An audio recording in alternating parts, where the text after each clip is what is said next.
대한민국 정치권을 뒤흔든 김건희 씨의 명품 스캔들, 그 파장의 중심에서 이름이 오르내리는 한 중견 건설사가 있습니다. 바로 서희건설인데요. 대중에게는 서희 스타힐스라는 아파트 브랜드로 익숙하죠.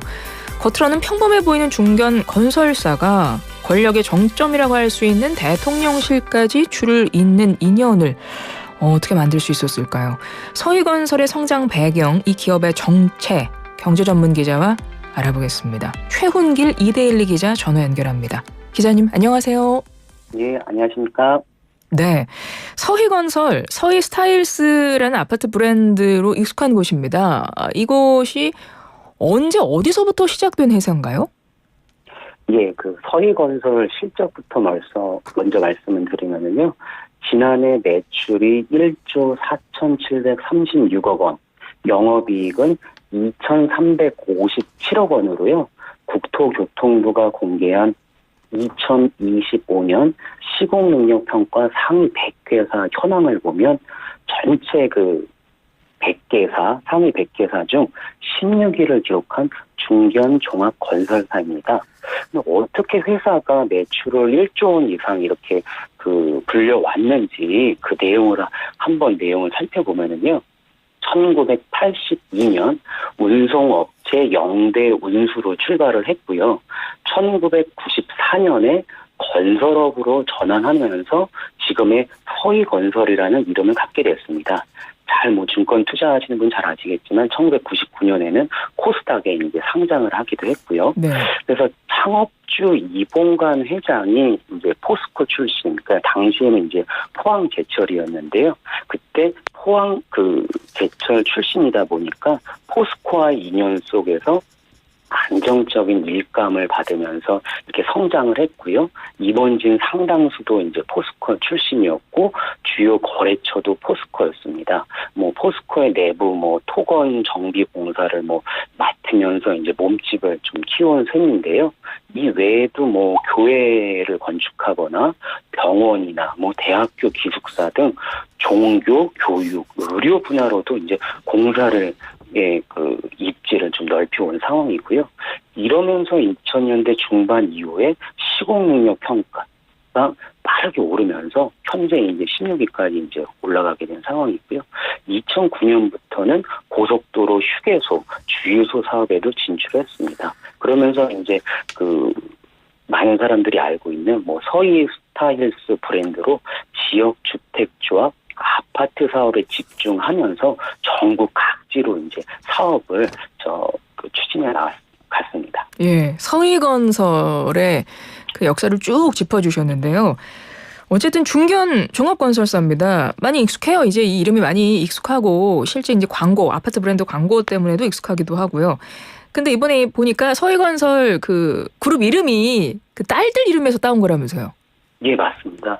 과거에 방송, 이런 CM송도 있었거든요. 서희건설 이준사 댁에 딸이 셋이 있는데, 하나, 둘, 서희. 네. 그 중에서 셋째 딸이 제일 예쁘다던데, 그 셋째 딸보다 더 아름답게, 더 우아하게 짓는 아파트. 서희건설, 서희 스타일스. 이게 이제 지금 건 아니고 2011년에는 이렇게 이제 방송이 나왔는데요. 광고가 이렇게 나왔다는 거잖아요. 예. 예, 그렇습니다. 예, 그때 이봉관 회장의 아이디어로 이런 광고가 만들어졌을 정도로 이 회장의 가족 사랑이 아주 컸다고 합니다. 실제로 이 회장에게는 CM송의 이런 가사처럼 딸이 셋이 있습니다. 서희건설의 이은희 통합구매본부 총괄, 그리고 이성희 재무본부 총괄, 이도희 미래사업본부 총괄인데요. 이 구체적으로 사명이 어떻게 됐는지 이 회장이 2019년에 인터뷰한 기사를 제가 찾아봤는데요. 이 회장이 이렇게 설명을 합니다. 당시 딸이 셋, 그러니까 7자로 끝나잖아요. 이름이요. 그래서 삼희건설로 애초에는 회사 이름을 지으려고 했다. 하지만 이미 이제 다른 데서 삼희라는 사명을 등록해서 사용하고 있었다고 합니다. 그래서 이제 경상도 사투리에서 하나, 둘, 서희라고 하니까 여기서 서희를 응용을 해서 서희건설로 지었다. 이렇게 설명을 하면서요. 또 하나 얘기를 한 게 박경리 이제 작가 토지. 쓴 예, 토지의 이제 주인공 최서희가 있는데 그 기사 본 것 같습니다. 예, 그래서 당당하게 좀 딸들이 아들들보다 더 강하게 당당하게 자라줬으면 하는 간절한 마음에서 또 서희건설로 지었다. 이렇게 두 가지 이제 배경을 직접 설명을 했습니다. 어찌됐건 딸 사랑이 가득 담긴 브랜드인 건 맞는 것 같아요. 예, 그렇습니다. 예. 보니까, 그러니까 서희건설 같은 경우는 이봉관 회장이 포스코 출신이어서 성장 초기부터 포스코와 인연이 상당했기 때문에 이렇게 중견건설사로 이렇게 성장하는 데에 그것이 큰 힘이 되긴 했겠네요, 초창기에. 예, 그렇습니다. 창업주 이 회장이 이제 어떻게 살아왔는지 쫙 보면은요. 그러니까 20대, 30대 그때 나이 때요. 그때가 1970년에서 1983년 정확하게 얘기하면 그때 포항종합제철 현재 포스코에서 근무를 했습니다. 그러니까 10여 년 근무를 했지요. 요 근무한 경력을 바탕으로 한 어떤 인맥과 경험과 네트워크를 활용을 해가지고 사업을 이제 서희건설 할 때 포스코 협력사 관련 프로젝트를 쭉 수주를 했고요. 지난 1994년 그 서희건설을 설립하고 바로 이듬해 1995년에는 포스코와 토건 보수 작업 계약을 맺을 정도로 현재까지 포스코와 관련된 각종 사업을 해오고 있습니다. 구체적으로 잠깐 설명을 드리면 토건 정비 분야, 외주 파트너로서 산업시설, 플랜트, 각종 토목고사, 공사 등 공공 및 대기업 프로젝트를 중심으로 해서요 실적을 쌓아왔고요. 또 포스코와의 어떤 인맥 그런 네트워크를 통해서 어떤 신뢰를 확보하고 자금 유동성을 확보하면서 대부분 어떤 포스코와의 그런 관계를 통해서 이 고정적인 수입 구조를 바탕으로 현재의 어떤 회사를 키워왔습니다. 지금까지도 포스코와의 인연은 쭉 연결이 되고 있는 거네요. 예, 그렇습니다. 네. 서희건설 지역주택조합 이른바 지주택 사업 1인자로도 불린다고 하더라고요. 우리가 그 광고에서 본 그 아파트 브랜드 있잖아요. 서희 스타일스. 그게 그러니까 지역주택조합 아파트인 거예요? 예, 그렇습니다. 그 지역주택조합, 이게 지주택이 뭔지 그 일반 청약과 함께 먼저 이제 분석을 해드리겠습니다. 예. 그러니까 일반 청약은 잘 아시는 것처럼 그 아파트 그 청약을 넣어서 거기에 당첨하면 이제 계약하는 이제 그런 구조잖아요. 그렇죠. 아까 건설사가 부지 매입이나 설계 그런 걸 다 해놓고 이제 하는 건데 지주택인 같은 경우에는 주택이 없는 이제 분들이 모여서 조합을 만든 후에 직접 아파트를 짓는 방식입니다. 쉽게 말씀드리면 집이 이제 필요한 사람들이 땅을 사서 조합을 만들고 시공사 예를 들면 서일건설처럼 그런 데는 이제 불러서 아파트를 이제 짓는 형식이거든요. 그러다 보니까 구체적으로 뭐가 다른지를 보면 지주택이 같은 경우에는 청약 통장이 필요 없고요. 네. 분양가가 주변 시세보다 저렴한 경우도 있는 게 이제 장점이 있습니다. 하지만 모든 세상사라는 게 양단면이 있잖아요. 예. 근데 뭐냐면 리스크도 이제 큰데요. 토지 미확보, 인허가 지연, 조합 내부 갈등 때문에 그 상당히 리스크도 큽니다. 그리고 사업이 만약에 이제 실패해서 이게 이제 무산되면은요, 일반 청약이 같은 경우에는 건설사 책임으로 가게 되는데요. 지주택은 사업이 엎어지면 무산 책임을 그 조합원 개인이 이렇게 떠안게 됩니다. 그래서 이제 서희건설 같은 경우에는 1995년에 이제 요거 설립을 한 이후에 2008년부터 지주택 사업에 본격적으로 진출을 했는데요. 당시 이제 대형 건설사들은 주로 이제 대규모 개발 사업에 이제 집중을 했는데요. 서희건설은 지주택이라는 그 지역주택조합 사업, 그게 당시에는 이제 좀 틈새 사업이었거든요. 그러니까 틈새 시장을 공략하면서 꾸준히 이쪽 사업을 했고요. 그쪽에서 성과를 내면서 현재 전국 80여 개 단지, 약 10만 가구 구묘를 수주할 정도로 국내 최대 지주택 시공사가 됐습니다. 그럼 예를 들면 매출의 서희건설 매출의 80% 이상이 지주택 사업에 나올 정도로요.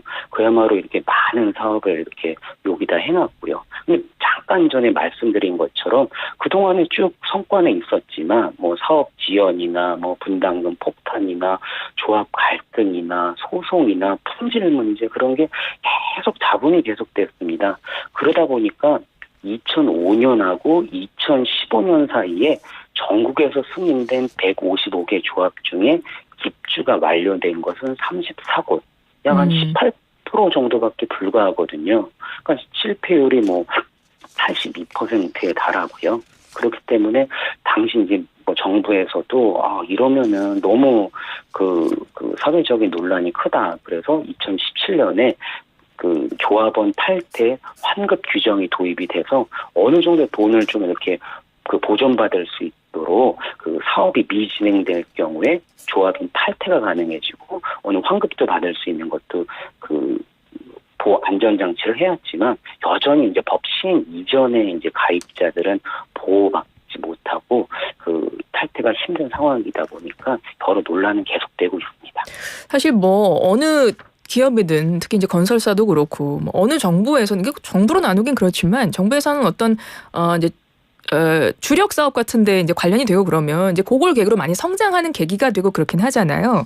그래서 보면 뭘 여쭤보려고 그러냐면 오늘 간단하게 좀 짚어주시면 좋겠는데 이명박 정부 시절에 4대강 사업으로 컸다 뭐 이런 말도 있고요. 또 문재인 정부 시절에는 지뢰 제거 사업 뭐 이제 이런 이야기들이 나와요. 그런 거는 좀 간략하게 정리해 주시면 어떻게 정리할 수 있어요? 맞습니다.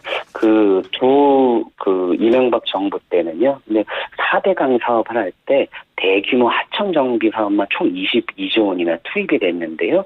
그 당시 뭐 주로 대기업들이 참여한 게 아니냐라는 얘기가 나왔지만 실제 이렇게 찾아보면은 그 현대건설 컨소시엄에 서희건설이 같이 참여를 하면서 그때 이제 그 4대강 그 사업의 그 첫 통치 공사였던 금강 5공구, 그러니까 세종시와 공주 인근 그쪽에 이제 참여하면서 이쪽에서 이제 그 이름을 또 알리고 당당히 이제 사업을 좀 하던 그런 걸 또 해왔고요. 네. 지뢰 관련돼 가지고도 왜 지뢰 제거 사업이 전혀 이제 관련 없는 건데 왜 있느냐라는 게 보면 2018년에 남북 화해 분위기가 있으면서 남북 경협 시장이 이제 좀 많이 이렇게 좀 관심이 가지고 있었거든요. 그렇죠. 당시 문재인 정부 때 그랬죠.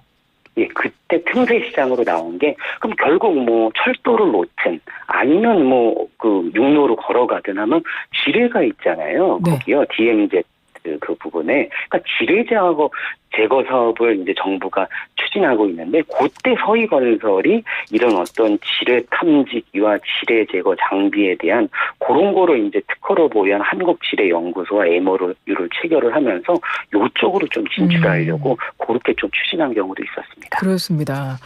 그래서 근데 편의점 사업 같은 경우는 이제 그 이후인 거죠?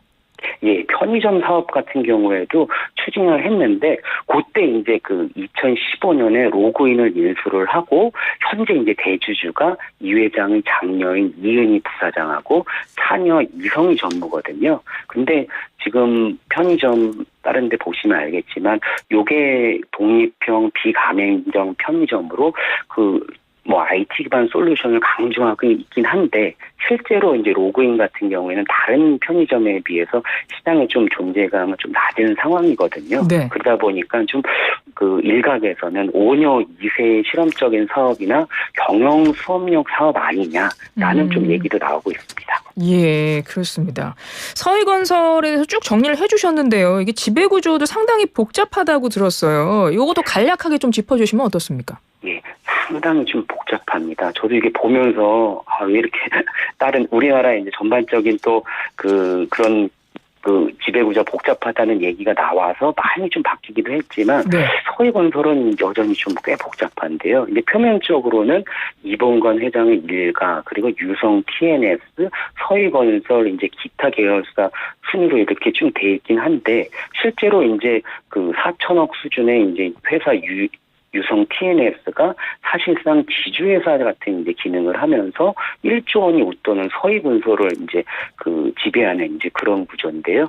여기 말고도 또 그러면 이제 지배력을 어떻게 이게 오너 지배력을 하고 있는지 그 내용을 보면 다수의 비상장 회사가 회장 일가의 지배력을 뒷받침하고 있는데 한일 자산 관리엔 투자가 18% 정도, 그리고 애플 DI가 3% 정도, EMB 하우스가 한 0.82% 정도 해가지고 유성 TNS의 지분을 이제 보유하는 그런 이제 갖고 있어서요. 예. 이 회장 일가 지분과 맞먹는 또 그런 세계 비상장 회사 모두 이 회장 일가와 연관된 곳이 이렇게 좀 그 지분을 갖고 있는 예. 그런 구조입니다. 알겠습니다. 그러면 이제 지금 시간이 얼마 남진 않았지만 어찌 보면 이게 가장 좀 궁금하실 부분일 것 같아요.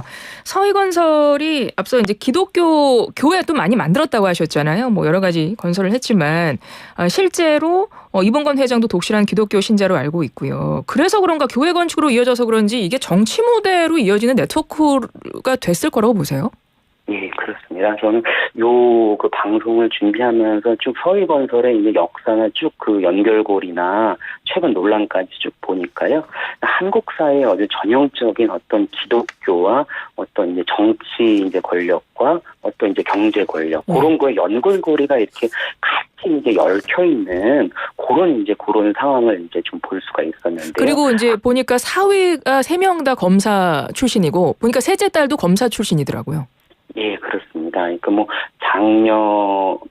부터 장녀 이은희 총괄의 남편분이 이제 검사 출신이고, 차녀 이성희 총괄의 남편분은 판사 출신, 그리고 이도희 총괄의 남편분도 이제 본인도 검사 출신이지만 남편분도 이제 검사 출신이어가지고요.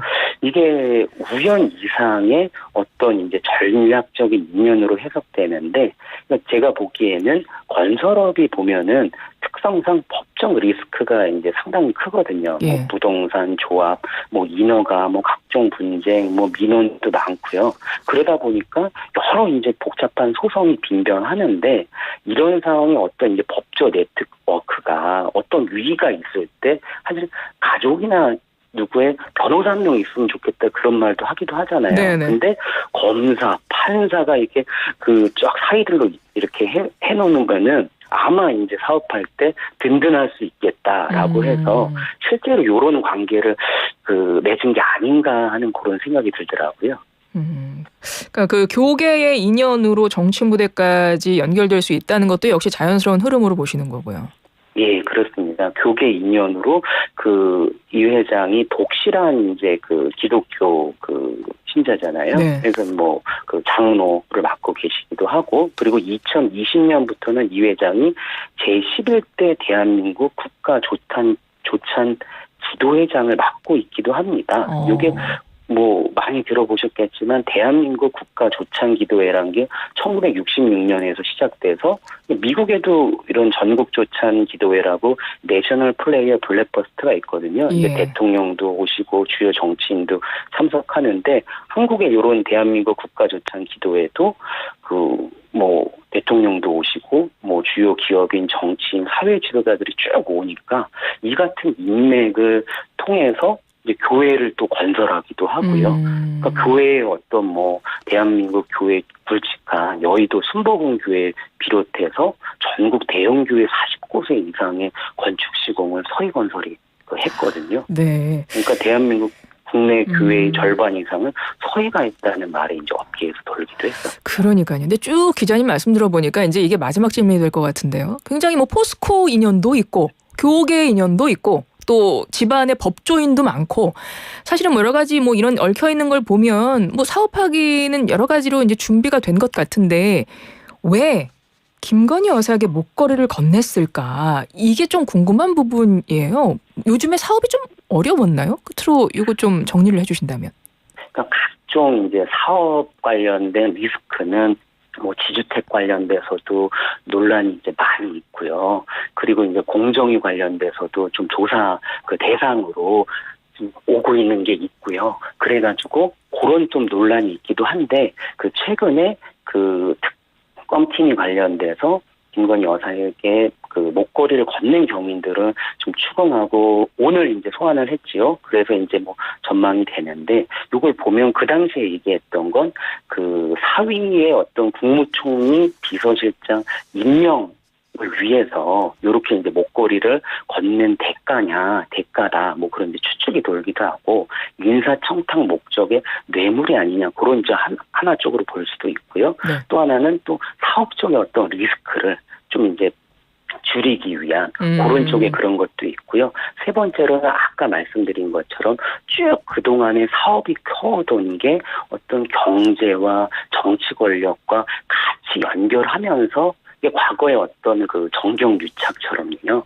쭉 그렇게 회사가 커왔거든요. 네. 그런 것처럼 지금도 그런 식의 이제 시도를 해온 게 아닌가 하는 그런 생각이 듭니다. 그렇군요. 그래서 김건희 씨에 대한 조사 오늘 또 진행이 되는데 관련해서 청취자 여러분 좀 지켜봐 주셨으면 좋겠고요. 기자님, 시간이 모자라네요. 오늘 말씀 여기까지 듣겠습니다. 고맙습니다. 감사합니다. 지금까지 이데일리 최훈길 기자였습니다.